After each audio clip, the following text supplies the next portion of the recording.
I'm excited to talk to you about this one. The feeling I get with the work that you do more than a lot of the other artists in my orbit is much more of like a fine art thing about it, which you don't see that commonly in 3D. This is where it started. It's a first sketch. Have some image in my head. It's really helping. Usually it have the main composition idea. The design is not the main thing. The composition is the main thing. I've always liked about the artwork you do in that it's 3D. It's obviously this new medium. It's not trying to be fake sculpture, but you can tell that you are doing the similar artistry.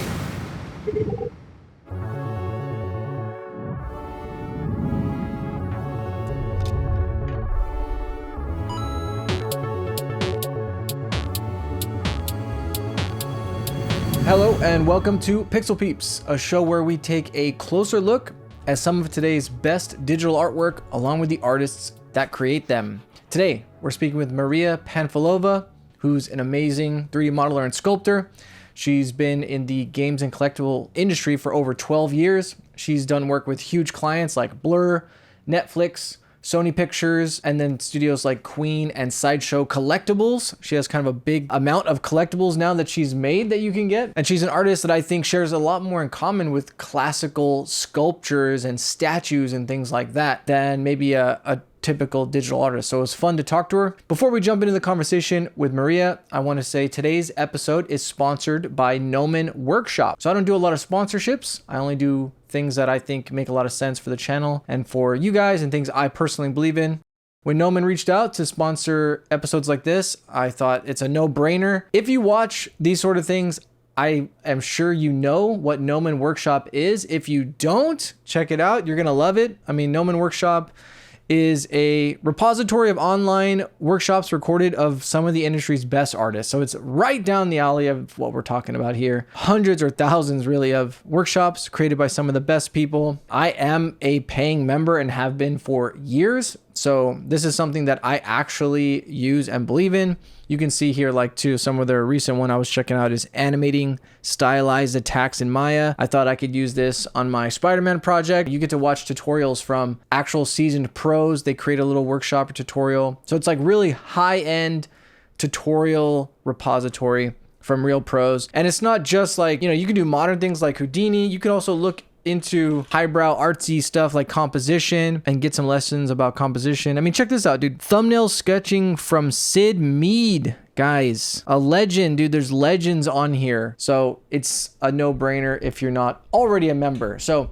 if you are a member or aren't yet, you can use the code JHILL20 to renew or start a new membership, and you get 20% off your first month if you're doing month to month, or it'd be 20% off a whole year if you were to subscribe for a year. So check it out. I put a link down in the description to the Gnomon Workshop, JHILL20 for 20% off, and learn from some of the best. Now let's jump into my conversation with Maria about her work, Kidnapped. I'm excited to talk to you about this one along with some of your other works that you've been working, because there's a series that you've been doing. In general, the feeling I get with the work that you do more than a lot of the other artists in my orbit is much more of like a fine art thing about it, which you don't see that commonly in 3D. I'm a big proponent of people just doing it, and I want people to think of like people coming up and in general people doing this or people that are interested in it to think of this more as an art than the means of a career or technical. Anyways, not to go on and on, but yeah, I'm excited to talk to you because this is your art output and you do it for what I assume is interesting reasons. So I'm excited to get into it. So yeah, maybe we start with just your description of this Kidnapped work and then kind of why, like maybe the original idea, why you did it and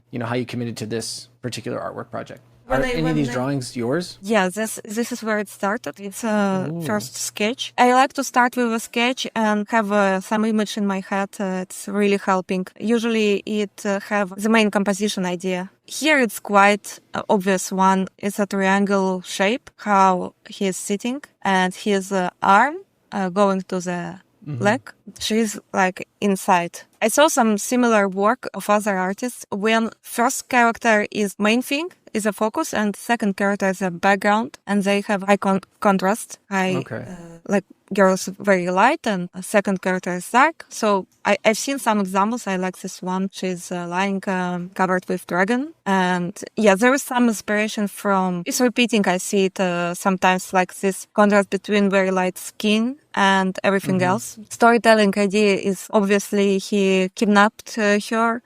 And in my head, I imagine there is some guardians that on the left that came to rescue her. And they didn't expect to see that. They was thinking that she's tortured or something, but she's like not wanting to go, you know? Okay. So this word is, when you do 3D work, you have a lot in your head, but you need to optimize. You don't want to do more characters. So I did only 2. Yeah. But it kind of turns it, kind of plays with the theme, making it look like she's not exactly hating to be there. And like we said before, just before we jumped on, that what I like about this in general is, you know, you have several kind of Beauty and the Beast things in the series that you're doing, but this, I just feel like the juxtaposition in this one is very strong, including like just what you would expect. So yeah, just seeing like a girl at peace, very like porcelain pretty, overly cute, you might say, against this gargoyle. It's a really cool juxtaposition. There is this inspiration from one of the, as it comes often, is Berserk. And this is a girl from Berserk, and her look in her bedroom, like her nightgown. Okay, very cool. Innocent, very round face. I think what I really wanted to do very round face. I have some look in my mind. Final Fantasy, they have characters in some part. I didn't play it. I just saw some art. Very round face girls. So it inspired me to... Do they have like elf ears? Probably. No? Yeah. Probably, yeah. Because it's almost like a chibi...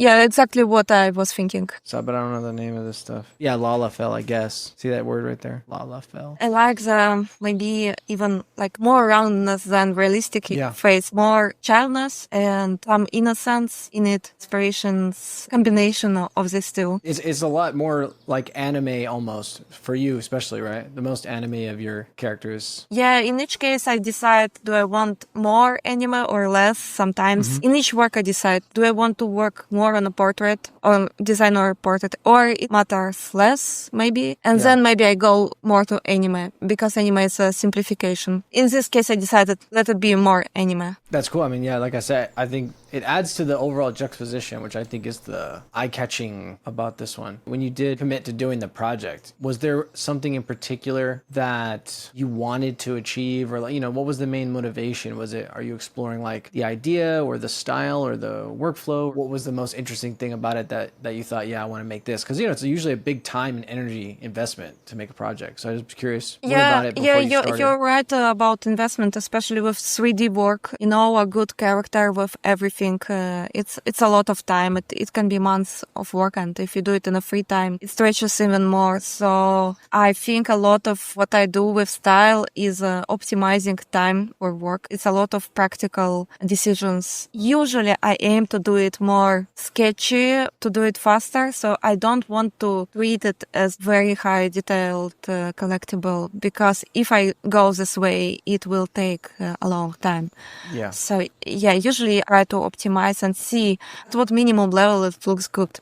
And when it starts to look good, I stop. I will start sketchy, but I ended up spending quite a lot of time, because you solve problems one by one. Usually you don't expect how long it will take. Actually, I can compare it with another older work of mine. I think I'm really happy about this one. It's also a character and a background, you know, bigger character as a background. And what I like, what is successful about it, I think, is I did it really, really fast. And when you do it fast, there is some freshness in it. You're not overthinking it. If you look closer, it's about optimizing also. If you look closer at the girl, she's not really refined well. If you start to judge her shapes, you will see that it's not perfect at all. But the whole picture, it's okay. Yeah. So a lot of thinking, like not in terms of sculpture, but in terms of these exact renders.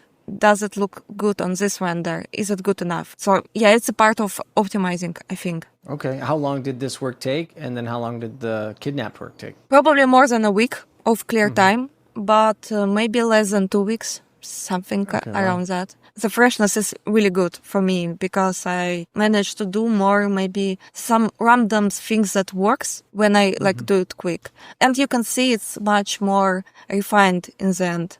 In terms of your shapes, I spend more time on individual shapes, on her limbs. You can see that you can look closer and it looks more refined. It's much more stretched in time, but more than 2 weeks probably.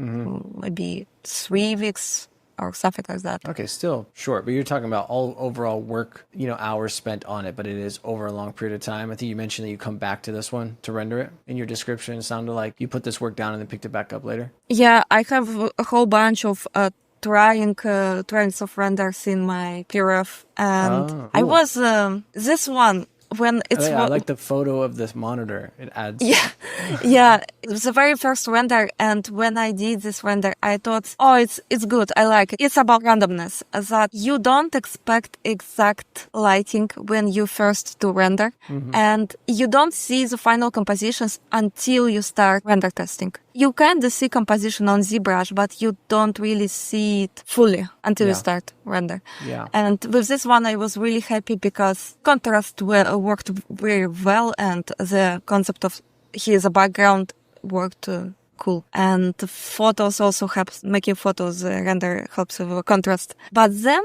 I kept setting the light, and I think I got lost. And I lost this contrast. And you want to do specific things to work. But what worked initially stopped working after you add more and more. You add texture and everything. And don't want to lose some initial freshness that you liked initially. But then you change it. Yeah, and I got a bit lost. I did a lot of tries. And that's why I abandoned work for some time, because I didn't see it later.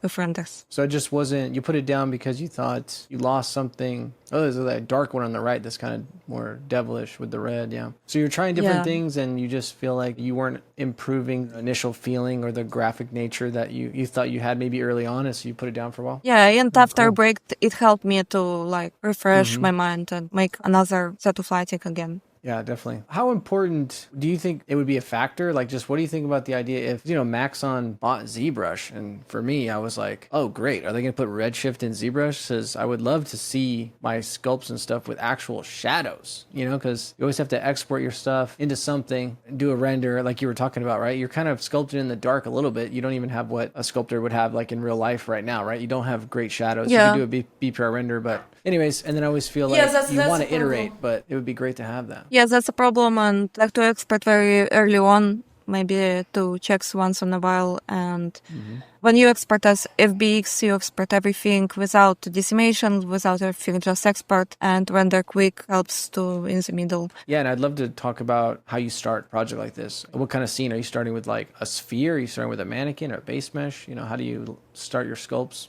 And why? A purist, a UI purist too. Look at that. It's like a fresh, brand new ZBrush. Hey, there we go. Cool. I have a lot of hidden menus that are really, really helpful. So wanted to optimize screen space so it's bigger. Yeah, and this is an ugly stage. It's so great for people to see. And you're trying to do that as fast as possible, right? When you're making that. So usually I have this at the front, especially at the beginning, and trying to recreate. So probably I focused on the side view at the beginning. And I could use base mesh. I'm not against base meshes. There is something very, very satisfying about pulling spheres and snake hook brush. Yeah. And I feel more like burst of energy when you do that. And using base mesh is more planned approach. Yeah, I have joy, like this is a slope, right? But you can very, very quickly put it into some place. You solve a lot of questions at the beginning, like where exactly hand should be, for example. And what is her exact pose and how it's telling the story. I mean, we should have the right feeling from what she feels, what the monster feels. And there is a lot of body language that show us that how I make this hand. It's more like that, but it didn't work. I tried that at the beginning, but then I switched. She's holding it more like that. But you do a lot of trying, and when I try, I use a lot of move brush, and I move here and here. And with base mesh, you are afraid to destroy it. And when you have nothing, when it's a slope, you're not afraid to do risky movements. You have the limbs and things separate, different meshes. You can move them around, rotate them quickly, and work on them. And later you'll melt it all together. Yeah, maybe it's not most optimized approach, but it's more satisfying to me. I can understand. It's quick. It probably provides the best kind of, or the easiest way to get a good gesture, feel some resistance to when you use base meshes. It allows you to move really quickly, like you're talking about, try things, not be precious, but it does rely on a super strong foundation of sculpting and anatomy, which you've obviously developed. So it's like hardcore mode, I would say. I can get how it would make more kind of beautiful sculpture work. Then you're kind of like, well, got to make a hand from scratch again. You know what I mean? Got to make everything from scratch again. Definitely be satisfying. But yeah, it's a high level of difficulty for sure. Yeah, I think the analogy is clay sculpting. I don't really do clay sculpting, but what they do, they take a piece of clay and everything is stitched together, at the beginning. You work with one hand, not as a combination of muscles, but as one shape that have some gesture. And from that very dirty stage, you can form that gesture. Because I had a side view at the beginning, I needed to figure out the front view, and it was the most challenge for me at the beginning because this is not working. Obviously, I tried to narrow down this art over time and find the compositions that work. And I think here I got to something. Position of his legs. Her hand works pretty good right there. I think that could work. It's interesting that you changed it, like you said. Yeah, I think that the gesture here is it's more closer to what I had in my mind, but it's not visible from every angle, so it was less clear. And I figured out also the front view after, so I tried to draw also front view to have some image. Probably when when I came up with this, I had this in front of me and tried to repeat. I know I'm jumping ahead a little bit, but just since we're on it, the side view and front view, be cool just to hear your thoughts on it. It seemed like the initial idea was side view and you had a triangle composition, and at some point you changed it. At some point you preferred the front. Do you have any memory of why, other than it's interesting that I know it's all about pivoting and happy accidents. Yes, the final renders, again, like seeing the final renders and see what's work. I think I still have a triangle. There you go. Yep. Other views. But maybe the whole, it's also about cropping. How, as a whole, how much you want to see. In some cases, you want to see it full. In some cases, cropping works better. Yeah. So I ended up cropping it a little. It's still a triangular composition, I think, with him and her. Oh yeah, definitely the side. Yeah, for sure. This is like the sketch. And cool. yes, some further progress with now it's more secondary. So I'm more or less happy with big shapes, but adding some more secondary complexion. And there is a lot of he have very unnatural proportions, like very long arms and very long legs. It's for the sake of compositions at one point. I love that he has unnatural proportions, that there is some exaggeration, and aiming for it look unusual and interesting is a priority. How are you coming up with the monster? Because at the end, the head's kind of like a Smog-style dragon. I'm kind of a Lord of the Rings fan anyways. When it comes to dragon heads, there's like different schools of thought and preferences. And, I don't know, did you kind of go with the flow? Did you end up having references from certain dragon types from sources a lot that you of liked? references, and it's one part of making work come up with the design of the head usually, and dragon was among them. So I just took some interesting work. It's not all for the face, some is for scales or for body shapes. Usually, I appreciate works where scales are done by hand, not repeating alphas much, but treating scales individually and having gesture in scales. I try to do that as well. And what I had in mind is like the face should be really predatory, and because of that, it's really, really pointy.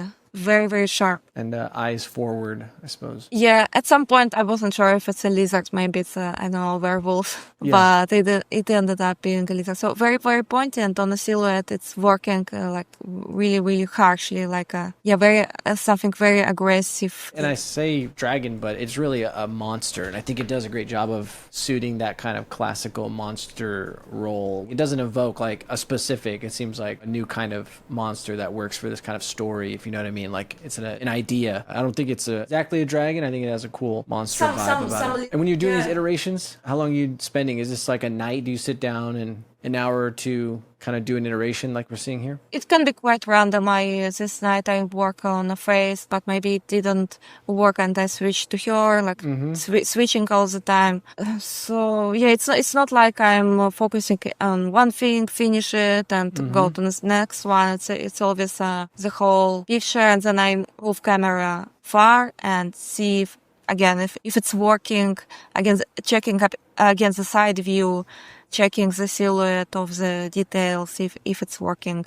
So it's interesting that I do the design, but the composition, the initial composition is something that is locked, and it affects the design. So the design is not the main thing, the composition is the main thing, but design is being adapted to the composition. That's classical sculpture, but it also, I'm sure, helps because, when you design something, it could be anything. So it kind of gives you boundary to work in, that the pose, whether or not he has wings or a tail or whatever, If you're being guided by the composition, it can help you answer questions that you have to invent, right? Yeah, definitely. Like the tail is also like serve the compositions and leads our eye inside, like do this round. You decide, does he have tail or not? And if it helps with the composition, he does have a tail. Like about your work, like I mentioned at the start, there's sometimes some people in 3D will emulate traditional art. That's kind of a style. People will make things that are trying to look like clay or trying to look like marble or whatever, in terms of how they make it, how they texture it, how they render it. I've always liked about the artwork you do in that it's 3D. It's obviously this new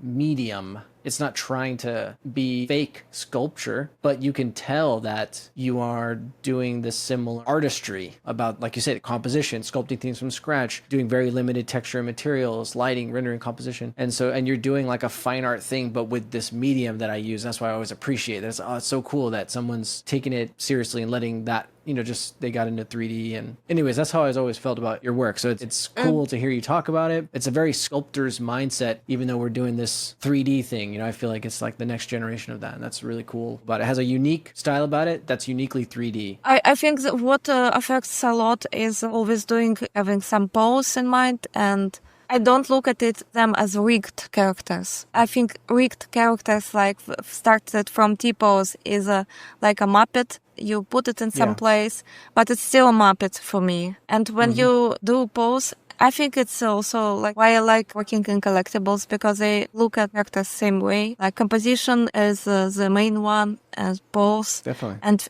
you think about the pose a lot.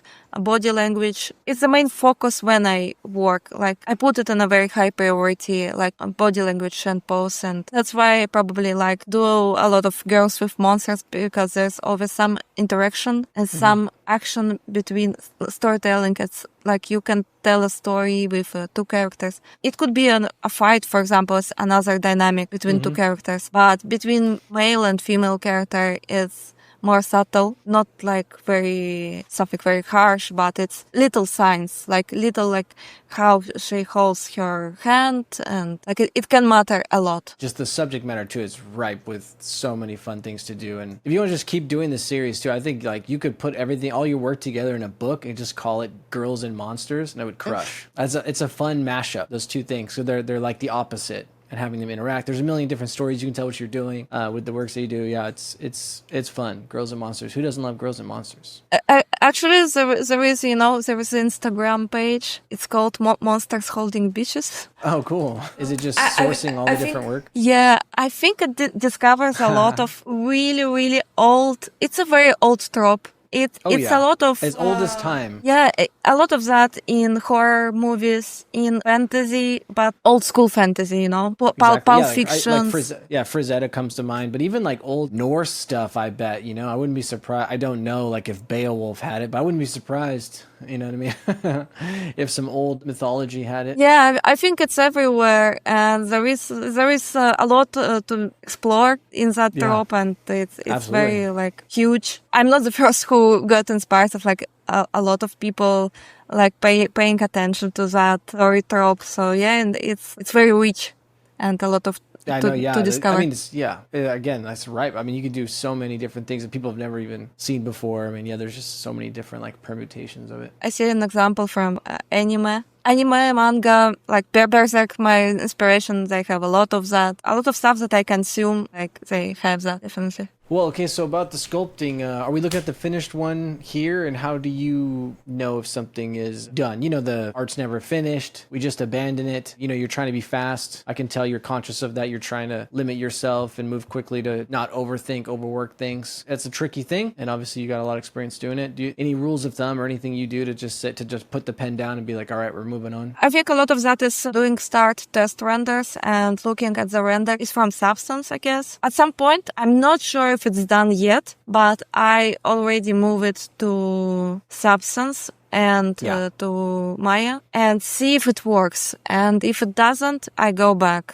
Yeah, same. Usually how I define. Yeah, so when I tell other people like how I describe it, I say like I move on before I'm ready, for sure. I know you just might as well move on, and then you'll know. That's the only way you know what is left to do, or else you could just, because you're never really ready. So you're just going to go before you feel ready. Of course, you can take one of his arm and work for days only on details of the arm. Yeah. And I could do that, but again, it's not my intention of like spending a year on this work, you know? Yeah, which you could do, yeah. And if I had enough skill just to draw it, I probably could. The main goal is to show my idea, my vision, but the details is like, it's too expensive to do. So yeah, renders help to define if it's ready. Maybe I notice that, okay, this look. Once you're starting to build the final composition, even though it's not done yet, you put the lights around, you start to see what's important. You start to see where to put the time. All right, so yeah, you mentioned Substance. Maybe you can go over your overall workflow that you do with these, and I assume you're generating topology and UVs in ZBrush or something, and then baking it over in Painter with some procedurals. Sometimes I don't combine it all together. So in this case, I have body separated from, but again, for the composition doesn't matter, we don't see it. And there is a like brush that I use for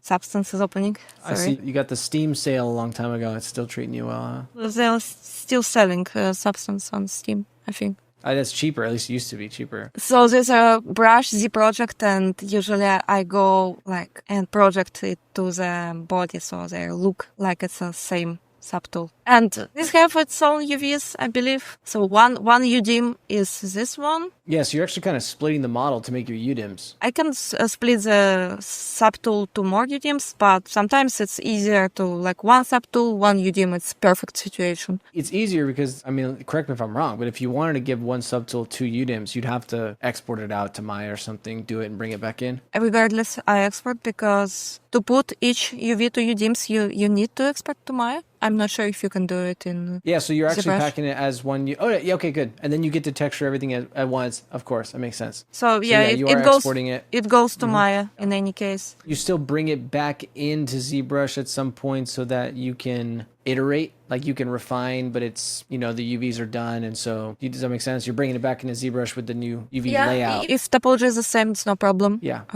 You bring back and forth. After I started UVs, it's harder to tweak the model after because you have more limits what you can go, and if you want to more changes, you have to redo it.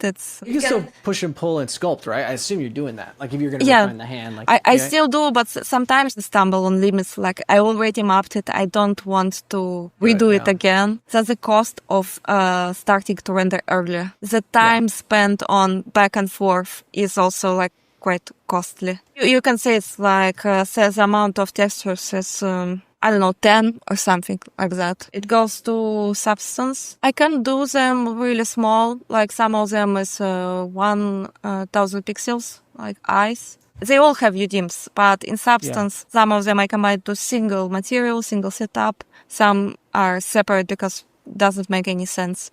Yeah, why make them separate? Like, why not do the entire monster on one UDIM or like one material? In substance, because this structure, you have to manage it more carefully and making sure that her materials, her setup is everything else is masked for him. If everything have a long list of UDIMs, it's not that easy to switch because here I can switch and the different workspace is here. Yeah, I just mean for the monster. Is the monster all one set or do you have it split up? Monster, yes, I think, yeah. He's a okay, whole. yeah. And then you have the rock and the eyes. Okay. Yeah, I mean, this is quite the setup. I mean, you had experience now for a while, but yeah, how long does this take to set up? You got to be pretty organized. You seem like an organized person, but you got to be pretty organized to set it up with the model. That's another reason why you need Maya in between ZBrush and Substance, because to split it into right amount of sets, you assign material on FBX in Maya. So this is lizard mat is one material, one blend material in Maya, and others are named differently as how you split it.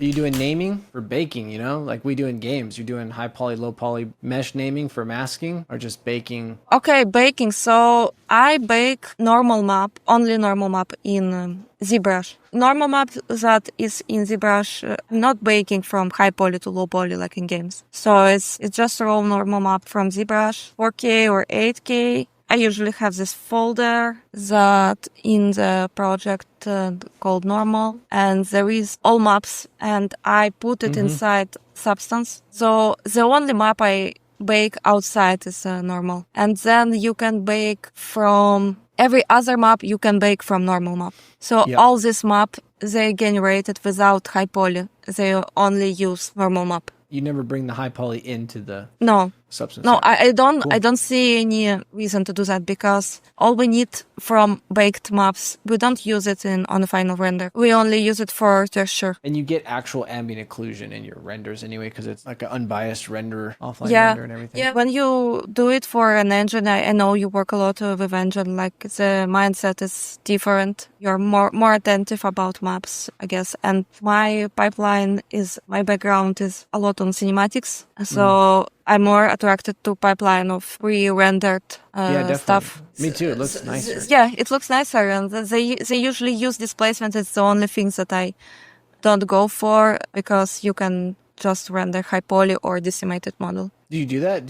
For the final render, are you doing a decimated while preserving UVs? Yeah. With Substance, the strength here, you're bringing in the normal map, which has all your work, and then you're able to, with all the information, the normal map, you get the curvature and everything you're mentioning that you're deriving so that you can do procedurals to like utilize the mesh like we're seeing here, you know, to get like cavity and stuff, and then you're painting on top of it. So you're getting the strength of Painter, which is all the procedural stuff you can do that takes advantage of all that data from the normal map, right? Yes, exactly. And what I think is really important is also to have very small scale details. And that you add here. Here I have it on shape of scales. It really helps to increase the feel of the refinement, you know, on the final one, because you can look at some really close-up look, and because it have tiled scales on the texture, you start to feel it's like something refined and details, but it's not. It's just a tiled texture in Substance on top of the sculpt, which helps with the impression. When I choose how to texture it, I like to go more abstract. I'm not aiming for realistic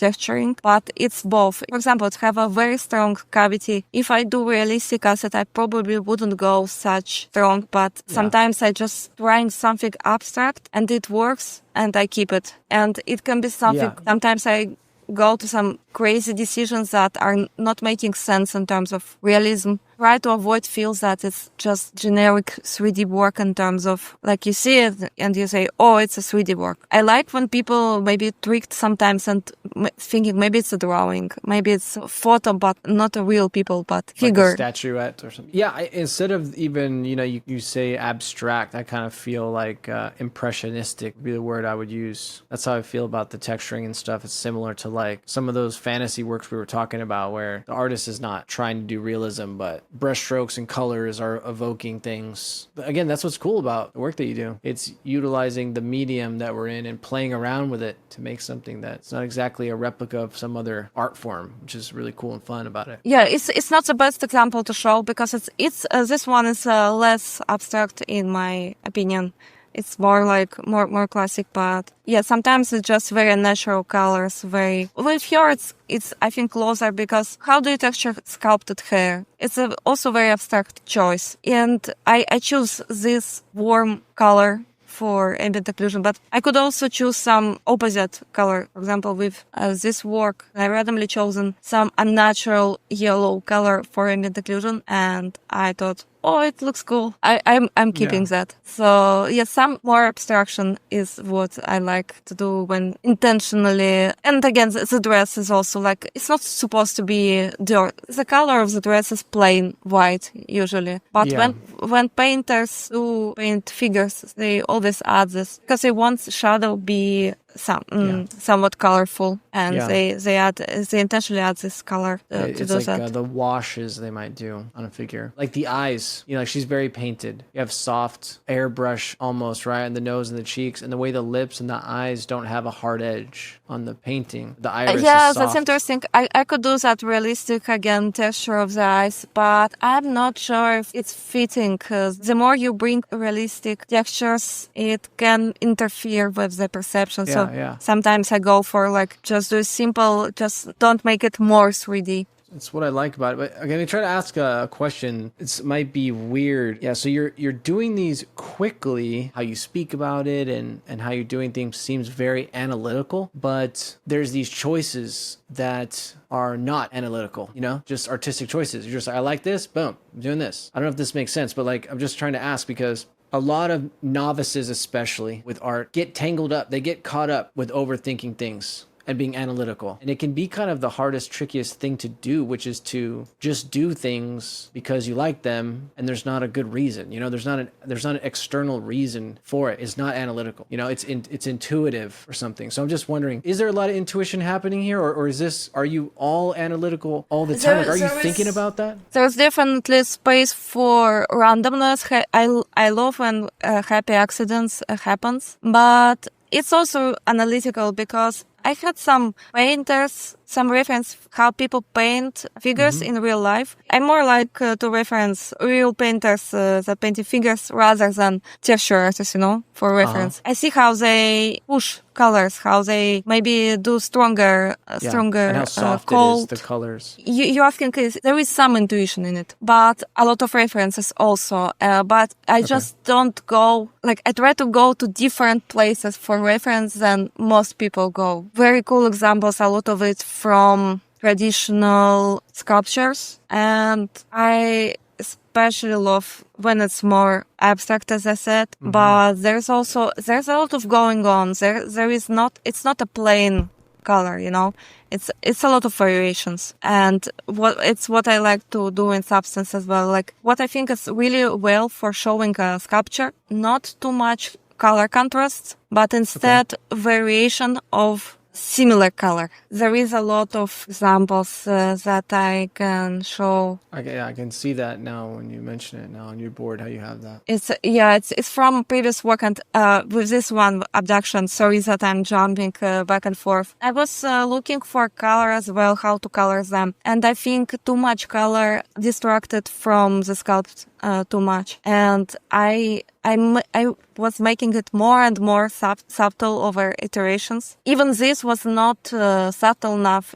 Even it's quite dimmed, but I wanted even more monochromatic look. I like this one. I like single color applied, and it really, really helped with perception of the sculptures. Well, some people said the final one is like, it's not textured, but it's just the color is very, very close to each other. Wow. In the end, I really struggled with this one because this one looks cheesy to me because of the colors. It's less serious, and single color gives more also great. And yes, this is all great examples. Sometimes you go for more color variation, sometimes it's less. And when it's less, maybe it's the perception of it. I often like more when it's very single. More elevated or fine art, serious. Yeah, I don't want to say fine, like this is fine art, this is not fine art. Yeah, I know what you mean, but I just mean that kind of style, like it in a museum rather than a Yeah, but it collectible. definitely helps with, it's not as distracting, it doesn't look like a toy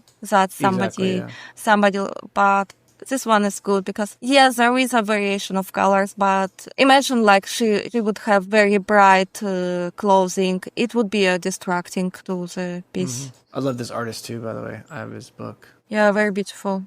Yeah, you were mentioning the Maya scene. If we could take a look, that'd be great to see. When you think back on this project, I know you finished it recently. What was the hardest part about this particular one? The lighting was difficult because you can see it. As I mentioned before, it worked as a single light as well. Yeah, I figured that's what it would be, is the final lighting and rendering, since you had to put it down and pick it back up. You know, in a way it's working, but in some other way it's not working. You add more and more. And I wanted to make a focus on her, so this light is dedicated to her and make her even lighter than the rest. And usually what I do, I set up frames that have the exact frame and change lighting for each frame. So I put K animation to each source of light and animate it. Am I seeing too that there are cameras with lights attached to them? I think it's how Maya shows it. It's not camera because I look for... Oh, it's just a light that you're looking through. Yeah, okay. Yeah. It's very useful to look at them. I guess you're using redshift, so maybe I just can't tell. But these look like omnidirectional lights. Are they, or are they something else? They call it which is physical light. In Maya, it's area light. I think it's it is an area light. Okay, cool. Yeah. And the variables usually is how big the light source is. Yep. If it's big, then the shadows are soft. And you have different feel. If it's small, and you can see they're quite small. There is more contrast. And to play with the contrast is very fun. Like you have this very sharp shadows, and what you sculpted, it becomes graphic. Like scales that you sculpted, you can make it as more similar to drawing with sharp lights. Also the shape, can you control the shape? Do you mind a square, a circle to change the reflections? I think it's usually a sphere, yeah. Oh, a sphere, okay, cool. Sometimes background is affected and it likes the background, and sphere is shooting all directions. Yeah, so there are spheres. Cool. Yeah, all right. And this is the decimated model? Okay, yeah, I want to see some wireframe. Okay, yeah, so you're decimating. Yeah, it's still nice and high. Yeah, so I don't need displacement for decimation, and here I think it's just high poly. Sometimes I go back and forth, and it's easier to keep something high poly. The amount of polygons is the overall is few millions usually. It can be slow in Maya, though. A couple million. Maya's not the best. It's now 6 millions. 6 millions is doable, manageable, I think. Like more than 10 is uncomfortable. I wonder if having it be separate objects makes it any faster or not. But yeah, for import-export, it can be faster. Like you're not importing to export. You can replace them one at a time. One big, hand one by one. While you were doing it, did anything surprise you about the process of this one, or anything stick out to you that you're going to take with you? I know you actually mentioned maybe updating your process or iterating on it. But yeah, I don't know if you can speak to that, or just in general, does something surprise you about doing this? That's a big struggle that I'm currently having. And again, going back to my older work, I think back in the day, I had less experience. I was more naive. It looks like there was more happy accidents to me. I didn't know what I will achieve, and a lot of that was randomness. So with this work, I love how it looks now, but it's an old work. But I think there was a lot of randomness, and I didn't expect the end result. I didn't have that in mind. I went very, very random in colors, like went with intuition. And now I'm more intentional. I try to have more control, but at some point it's what makes it more challenging to have more control and less happy accidents and more control. Sometimes you have it in your head and you have this, but 3D is making it very random. So the end result is it's usually not what clear vision in your head. Yeah, I probably want less randomness now and more control and more intentionality. Yeah, and with this pipeline that I showed you, it's first of all, it's still quite long. I want faster. I want not to treat it as a long 3D work. If I can do something like in a few weekends, that would be awesome. From now on, I will try to go more into 2D to like have more control into this stage. Maybe do some color, maybe some tone explorations before I go to 3D. Maybe combine 2D and 3D and see how I can speed up the process. This pipeline of mine, I see limitations of it. Interesting. You're using lights. It's interesting that ZBrush stage is the work that you control it again. And in Maya, there's a lot of randomness happens. And you change the light a little bit and the whole work can change a lot. Yeah. And sometimes it's great. Sometimes it works, you don't expect it and it's awesome. Sometimes you struggle because you like something else at the beginning and then you switch. It's hard to explain, but I'm feeling some limitations of repeating same pipeline. So I want to try something else now. You think you want to try something that will reduce unexpected things or happy accidents and stuff? No. Happy accidents are great, but maybe bring happy accidents. It's hard to explain. How do you imagine your workflow and the next work that you do? I can try to explain, but if I go not this direction, but I tell everyone that I want to go to this direction, it would be not good. So you want to experiment. Let's see what happens. Like cool. It's also happy accidents. Like it can go anywhere. So who knows what I discover? That's kind of how I feel about it. I mean, when you point to an early work and you like how it came out, but it was unexpected, and now you've done the workflow for a while and you feel like trying something new, to me that seems like that not knowing and kind of discovering, and then things say happy accidents happening, seems like you're trying to enable that again, which is the opposite of control. It seems like to me. Yeah, it should be a combination. It should be order and chaos. Yeah. And you play, you go beyond what you know. And obviously, on this edge is the most interesting thing happens on this edge.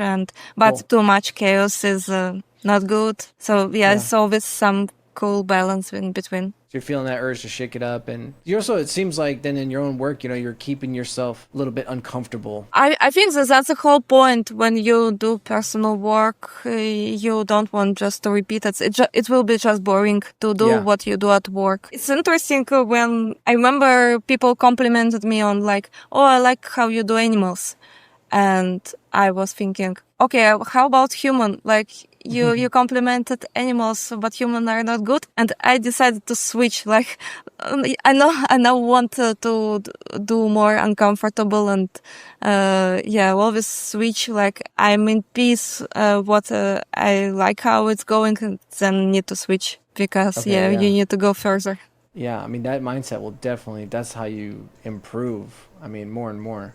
Yeah, it sounds like you put yourself through a gauntlet with these projects, and it's inspiring to see. You seem like someone on a mission to just get as good as possible at sculpting and making these things. It's like you're practicing for some big work or something down the road. Yeah, like we all are. I think each personal work is a discovery of see where it goes. Also, whole bunch of renders here. Also, there's a lot of random pieces of inspiration, like this actress from The Crown, Princess Diana. And I love her shoulder structure, very petite. I love real OP, this popular artist who does fantasy queens. The initial sketch is, let me find it. So this one. What I liked about this is some kind of a spiral compositions that she like golden ratio, and they like together as a whole shape. It's some feeling in my mind of her, what she feels. And in the end, we are not sure what she feels. Is she surprised, or is she like have something evil in mind about like control him, or is she like didn't expect to see his admiration? He's clearly admiring her. He sees her as a god-like queen, and her attitude is not clear, like what she's thinking about this.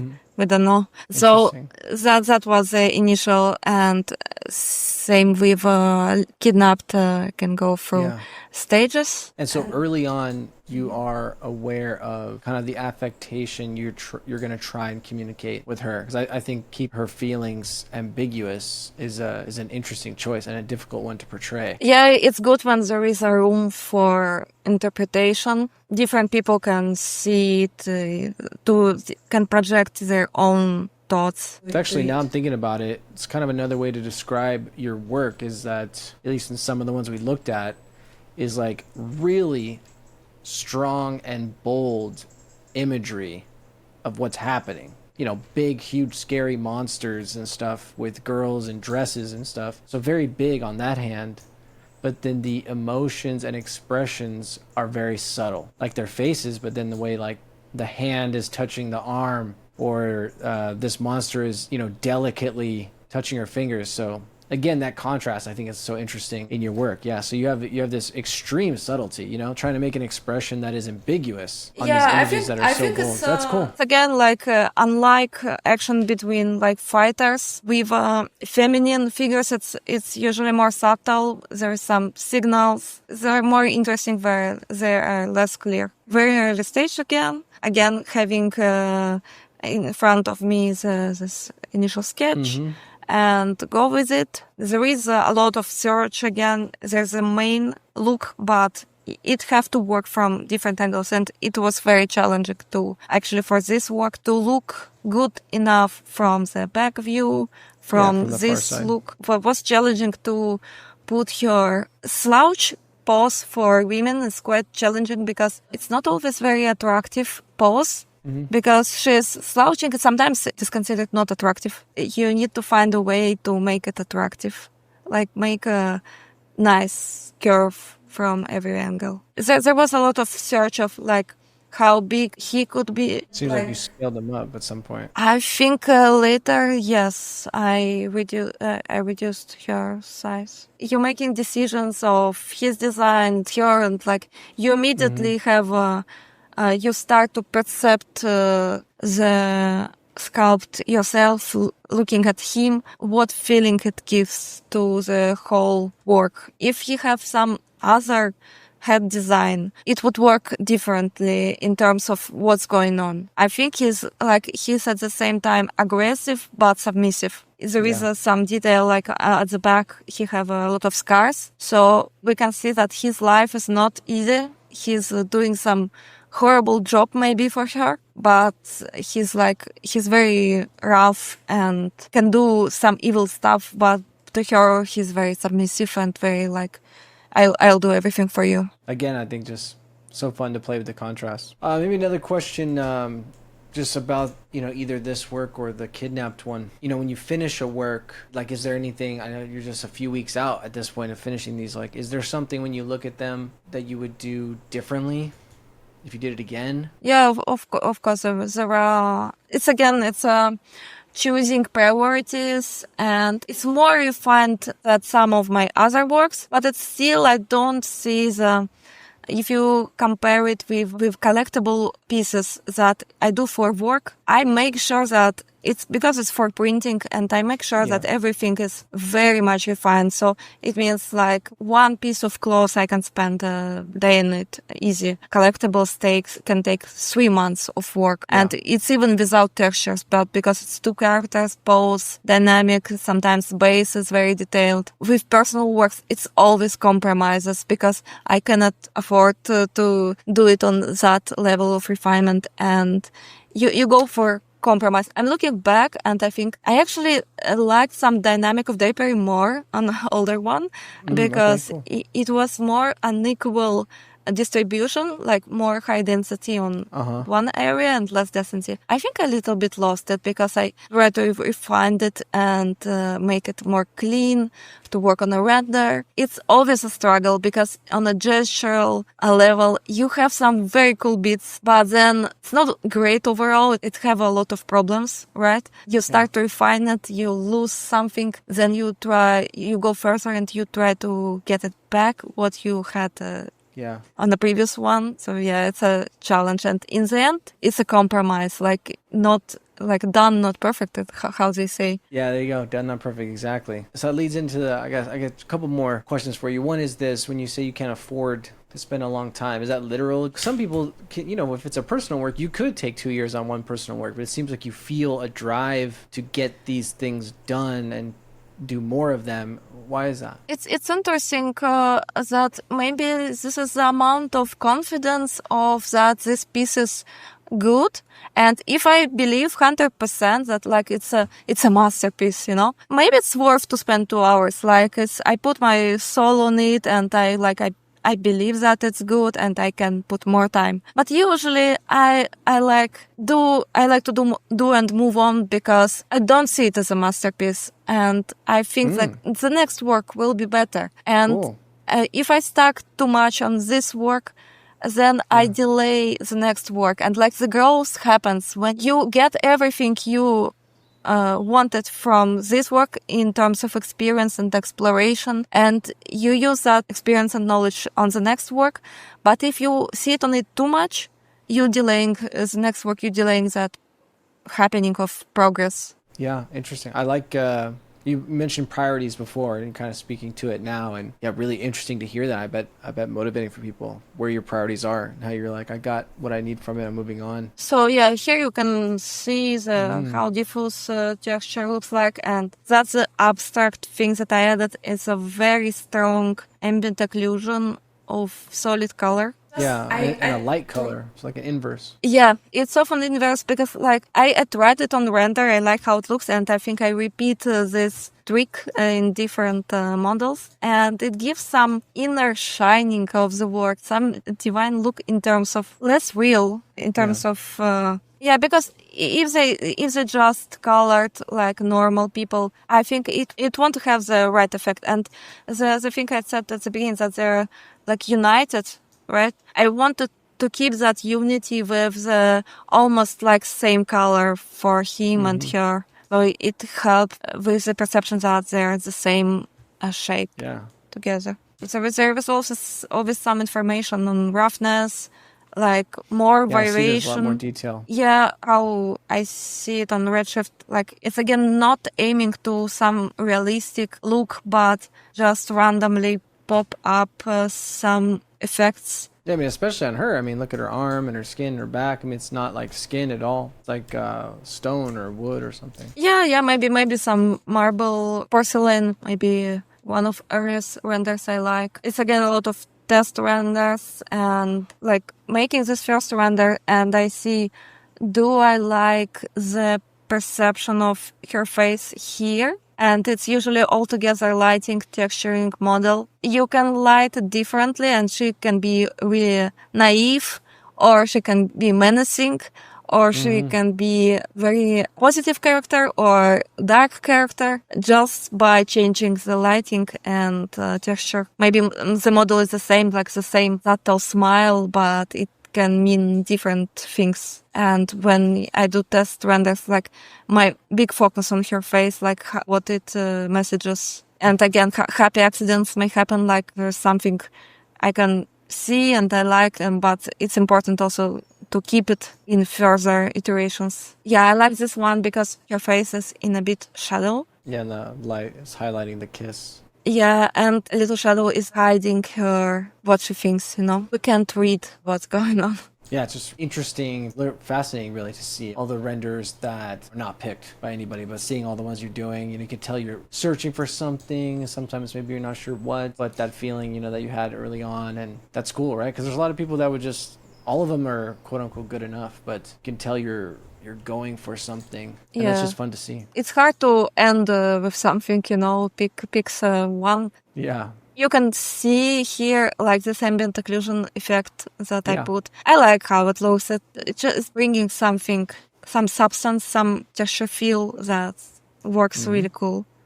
Surreal too. Could you speak on the importance that personal work has for you? Maybe in your life as an artist and maybe in your job, because I have lots of thoughts and feelings about it, but you're someone who's, you mentioned how you'll do figure work professionally and you're doing these and you're making it hard on yourself. And so I can only imagine. So maybe you could speak a little bit, what personal work means. It's a very interesting question. I'm a freelancer for a long time. It's like 9 years already. So at the beginning, I worked at the office. I thought in terms of like portfolio work I need to do for new job, like to fit on some particular job title, But when I switched to freelance, I start to feel more freedom of choice. I'm not thinking in terms of job titles again, but more like, okay, I have clients, I'm busy now, so let's see what else I can do. Like, I felt secure for quite a long time in terms of, a job is here, so let's play. Let's discover what I can do. Led me to interesting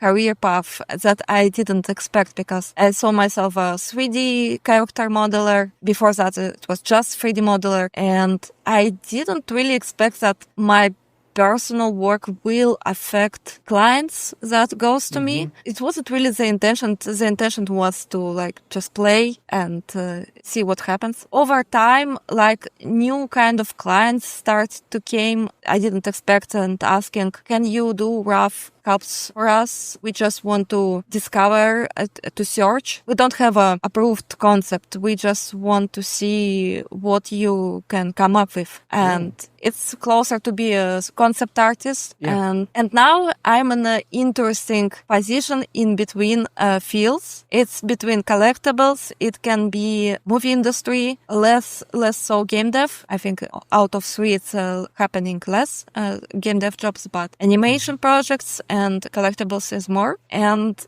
it's interesting, like, that clients, they know, some certain clients that come back to me, they know how to use me, but it's not linked to some job title. It's like they know that I will explore, for example, portraits for them, and it will help them. So I think I became a very, very niche artist because of that. I'm not sure if it's a good thing, because you're getting narrower in some kind of niche, but then you don't feel like you fit in every studio, because you narrow down your interest, your specialty, and that's what you are known for.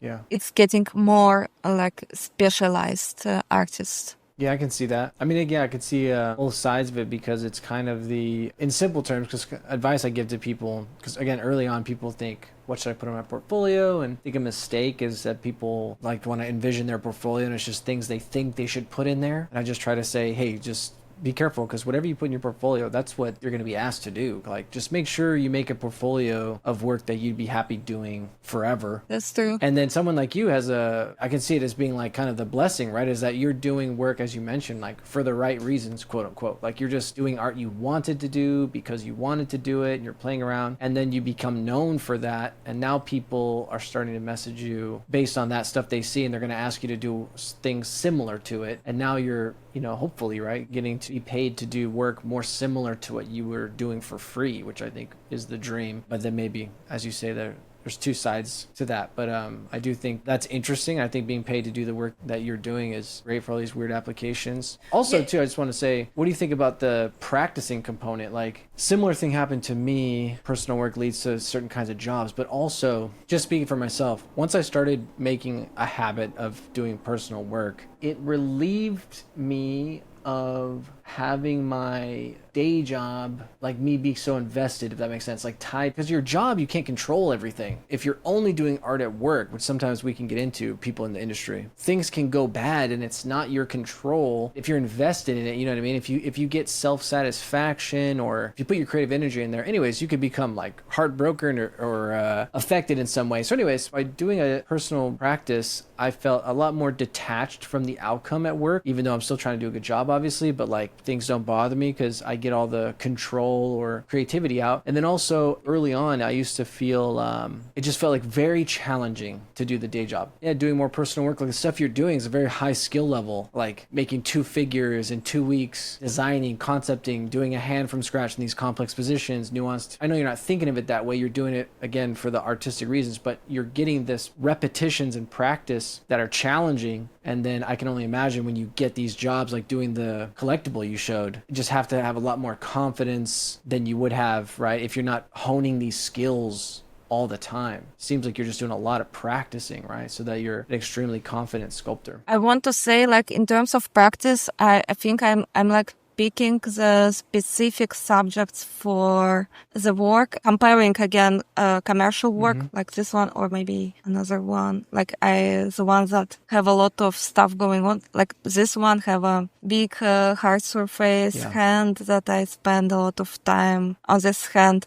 But for personal work, I very often go to what I want to aim for practice. And usually it's either anatomy, organic stuff, means can be hair, can be folds, but I try to avoid too much clothing. It's picking, like narrowing it down to be able to do it faster. For example, you do portraits, like you focus on portraits, and it's a great way to optimize. Again, like you can only focus on some part of a character. It's a good way. So for practicing, definitely, like you said, having more control, having more responsibility compared to the work.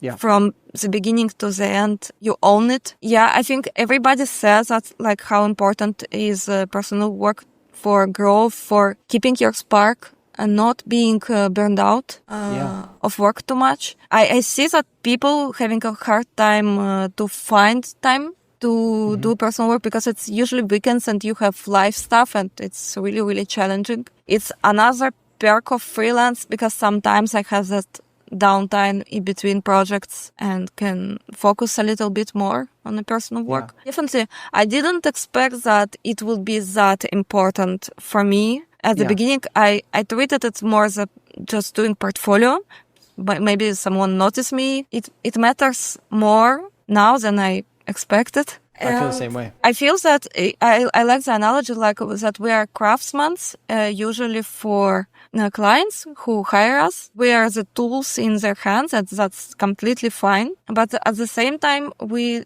try to sell them our vision, but we only can bring something from inside of us. But we only can do that if we had enough time to think about it, to hone it. Because if we just do work, we just repeat what we already can do. And on this free time, we can invest in our vision, like make it richer, expand the visual library, expand some wisdom. I don't know. It can be not only doing personal work, but reading books or consume some interesting art in different fields. So yeah, that's what makes us richer as artists in terms of what vision we can bring.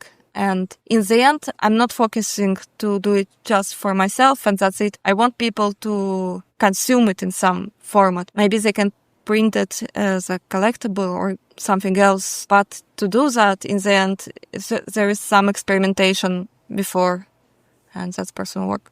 Yeah, it's great to hear you speak about that. I mean, like I say, I can just tell that it has to be important for you, and I can only imagine how it, what kind of impact it's made. Yeah, and I feel similar in my own way, and like you were just speaking on it right now, it can be kind of intuitive to people. Like I said, I felt more burned out before, just making a habit of it at least. And things were, the more time in between doing personal work, the more important it could become. I was thinking that when you're talking about how you're like, all right, that's good, let's go, next one, I went through like, in my 20s, like years without doing personal work, it would be like, I know I have like this guilt, like I should do this. And then when you sit down, it's like, oh, what's important enough for me to do? You know what I'm saying? Like it just gets this weird baggage to it. It's but when hard it to just becomes a start if you habit, don't have a it's hard to habit. start. If you didn't do it for a long time, you feel lost when you start, and you like it's a blank canvas problem. It's good that I'm having some backlogs of like another rough sketches, and I may go back because doing sketches on Procreate is just a stream of consciousness of some again random stuff, and maybe it will go somewhere, probably not, but like some little bits. If you're starting from a blank slate, it's just starting very small, like not thinking I will do a big 3D work now. Starting small and like doodling it's a great start, and like just see what your subconscious will drop to your paper. That's great. It can be nice.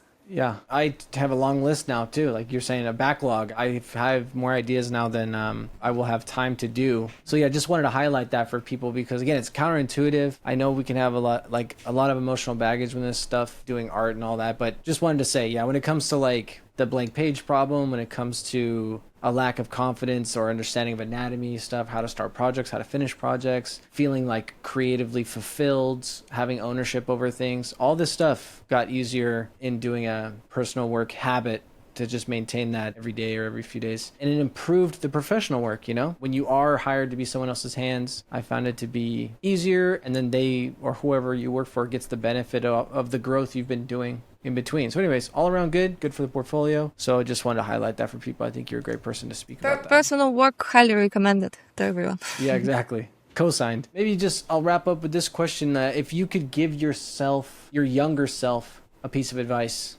now, what would you say? It's hard to say because when you start, you don't know what's out there, you know? When I was quite early on my path, and I was like looking what the industry look like, what people do. I saw the split between like more technical and more artistic. And quite early on, I made the choice, like I want to focus more on an artistic side and optimize technical side, care a bit less about it. Although you're a 3D artist, it can be hard because you still do a lot of technical stuff. Maybe I would advise to make this choice more early on, to switch more for artistic. But it's hard to make that choice because it's a journey. Yeah, you were gradually going to that. If I gave myself advice, like focus more on foundations and like build the good artistic foundation, I probably wouldn't use that advice, you know? I needed time to realize that. So yeah, it's a long path of realization. Yeah, but that's great. I mean, I asked this question just for people earlier on in their own journeys to hear some advice from someone further down the road. So, and yeah, when we're young, we don't take anyone's advice anyways. You know, you got to figure out for yourself. But I think that's a great answer coming from you. You can tell. I said it when we started. Yeah, that you're very artistically minded. Your work is the result of that. It's really great. It's to have people like you doing art with 3D and using the stuff that I love to do. I think it's a great place to end. Thank you so much, Maria, for your time and showing, you know, the behind the scenes of your work and sharing stuff. It's great and inspiring to so many people, I'm sure. So yeah, thank you very much. Thank you, Jay. Very, very glad to speak about it. Love your channel. A lot of insightful stuff I see on it. And yeah, it's cool. Thank really you. Cool. Cool. All right. Well, I'll end it there for everybody. Thank you for listening. I'll catch you guys in the next one. Peace out.